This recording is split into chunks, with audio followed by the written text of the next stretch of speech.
नमस्कार, मैं अमित ओझा और आप देख रहे हैं इंडियन टीवी न्यूज। जैसा कि आपको बताते चलें कि हमारे गोरखपुर के मुख्य चिकित्सा अधिकारी आशुतोष कुमार दुबे को लेकर हमने कई खबरें चलाई थी और उनको लेकर खबरें चलाने का हमारा तात्पर्य कोई निजी नहीं था। सिर्फ इतना था कि गोरखपुर में जितने पंजीकृत डॉक्टर हैं उससे कहीं ज्यादा गोरखपुर में अस्पताल,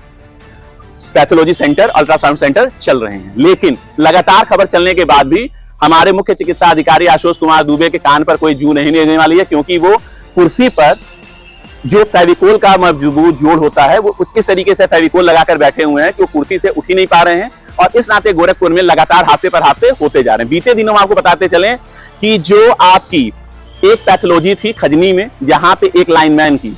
लाइनमैन की मौत हो गई थी और वो जो पैथोलॉजी थी उस पैथोलॉजी का भी पंजीकरण नहीं था और पंजीकरण नहीं होने के कारण जो है ये तो हमारे मुख्य चिकित्सा अधिकारी बता सकते हैं, किसके संरक्षण में चल रहा था ये तो वही बता सकते हैं। लेकिन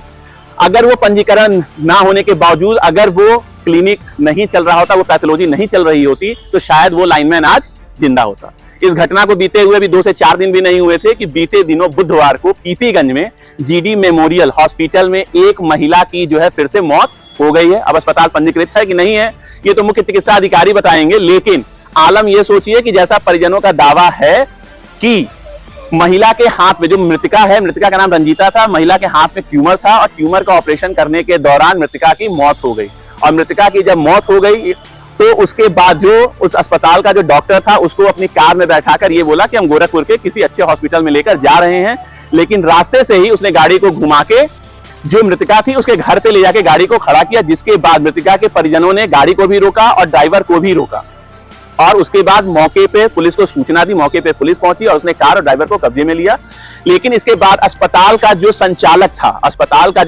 था वो अस्पताल पे ताला बंद करके अपने कर्मचारियों संग फरार हो गया। अब पंजीकृत था नहीं था ये तो मुख्य चिकित्सा अधिकारी बताएंगे, लेकिन आपको ये भी बताते चले कि बीते दिनों पीपीगंज और कैंपियरगंज तहसील में एक मीटिंग हुई थी, जहां पे कुछ ऐसे यूनियन के लोगों ने एक मीटिंग की थी जहां पे ये बताया गया कि भाई यहाँ पे एक जो है लीगल फर्म का जो है आयोजन किया जाएगा, लीगल फर्म बनाई जाएगी और इस तरीके की अगर कोई अस्पताल में घटनाएं होती हैं तो उसको संरक्षण हम देंगे। और ये किस अस्पताल पे हुआ था उसकी भी सूचना और उसकी भी जो खबर है हम अपने चैनल पे चलाएंगे। लेकिन ये जो यूनियन है ये कहीं से भी अभी पंजीकृत नहीं है, यानी कि ये मुख्य चिकित्सा अधिकारी आशुतोष कुमार दुबे की लापरवाही का नतीजा है कि एक तो गलत काम करने वाले इस तरीके से अपना सीना चौड़ा करके यूनियन बना रहे हैं और जिस तरीके से आपने फिल्मों में देखा होगा कि माफिया जिस तरीके से अपना एक संगठित गिरोह चलाते हैं, उसी तरीके से पीपीगंज और कैंपियरगंज के अंतर्गत बहुत से ऐसे अस्पताल, पैथोलॉजी सेंटर और अल्ट्रासाउंड हैं जहां पर इस तरीके के काम होते हैं, जहां पे पंजीकृत होने के बावजूद डॉक्टर जाते ही नहीं है। एक बार डॉक्टर का पंजीकरण हो गया उसके बाद डॉक्टर वहां से गायब हो गया। इसी क्रम में हम आपको बताते चले कि वहां पे एक हॉस्पिटल था, ओम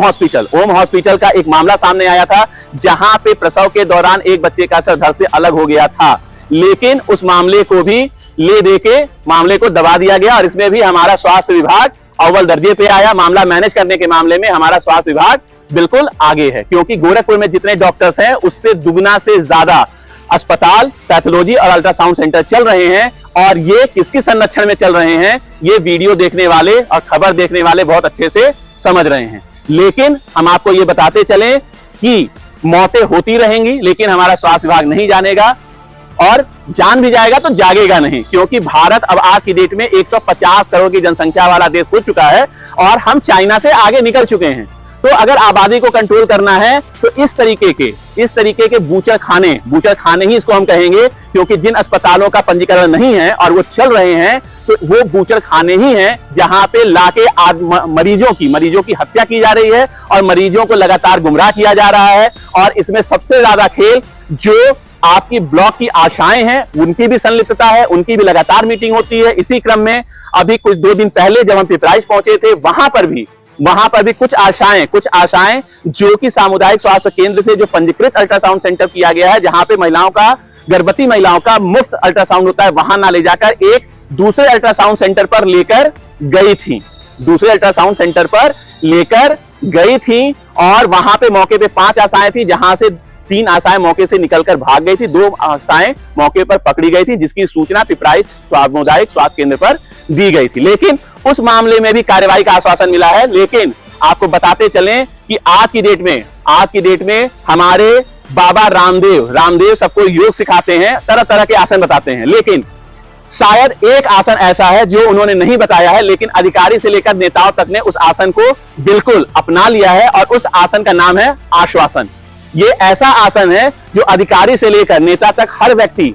आम जनता को देता है कि आपका काम होगा, ये हमारा आश्वासन है। आश्वासन मिलता है लेकिन कार्यवाही नहीं होती है। लेकिन ये पीपीगंज का मामला फिर से सेटिंग गेटिंग के खेल से दबा दिया जाएगा। कितनी मौतें होनी चाहिए कि स्वास्थ्य विभाग जागे, ये अपने आप में एक बड़ा सवाल है। श्री कृष्ण भी शिशुपाल का अगर गला पहली बार में काट सकते थे, लेकिन फिर भी उन्होंने 99 गाली का इंतजार किया। लेकिन हमारे आशुतोष कुमार दुबे गीता पढ़ते तो हैं, श्री कृष्ण का उपदेश भी पढ़ते हैं, लेकिन वो अभी तक